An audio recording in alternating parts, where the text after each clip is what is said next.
Democratic presidential candidate Bernie Sanders sparked outrage for linking abortion to population control during a town hall in Vermont last night. During a discussion on climate change, Sanders said he would support taxpayer-funded programs to provide abortions and birth control for women in developing countries as a measure to combat the climate crisis. Pro-lifers have called Sanders' response horrifying. And joining us now to talk about this more is constitutional law attorney Jenna Ellis. Jenna, what is your reaction to Sanders' comments?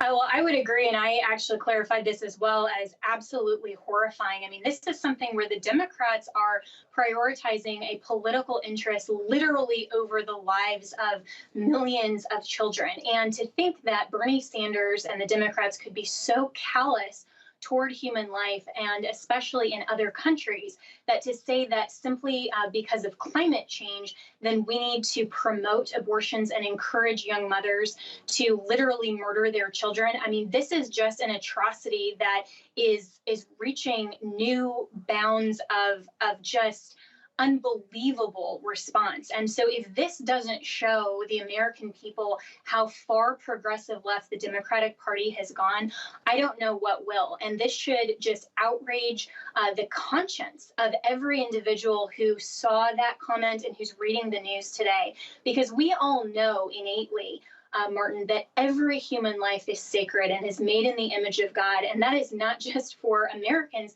that's for every single country. That's for every human being that ever lived and ever could live. And we need to make sure that the people who are in power in this country not only recognize that, but they are preserving life, and they are preserving these types of they're just preserving our rights over anything that would be in political partisan gain. Would a program that pays for abortions in other countries even be plausible?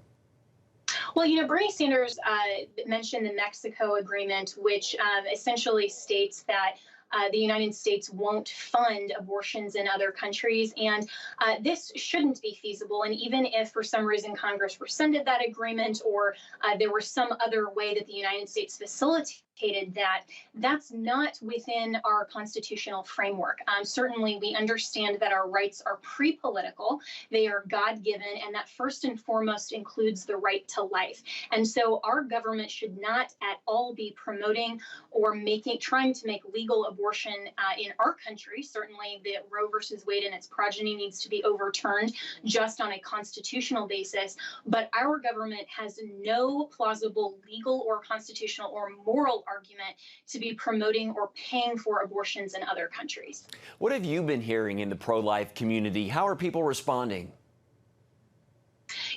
I've read in the Daily Wire, the Daily Caller, and other conservative outlets, even among people who aren't necessarily Christians, but understand that this is just a heinous atrocity. People are horrified by this comment. People are reporting on it. And I think that this is showing just blatantly how the leftist extreme Democrats, how far they're willing to go simply to promote their agenda. And because they are so callous against human life, I think this is waking up even more individuals beyond just the conservative pro-life community. Certainly, there are a number of us, myself included, that have ardently advocated for pro-life issues in the past. But I think that with this stark of an example on a main stage, and Bernie Sanders wasn't even called out for it among the moderators or among his fellow candidates, that this is really waking up my generation of millennials, and certainly the younger generations, to recognize that this is an issue that we have to stand for. And so I'm encouraged to see that there are more people who recognize this issue and are willing to now stand up for pro-life as a moral issue, even if they aren't necessarily Christians. All right, constitutional law attorney Jenna Ellis. Thank you, Jenna, for your time and your insights. Thank you so much for having me.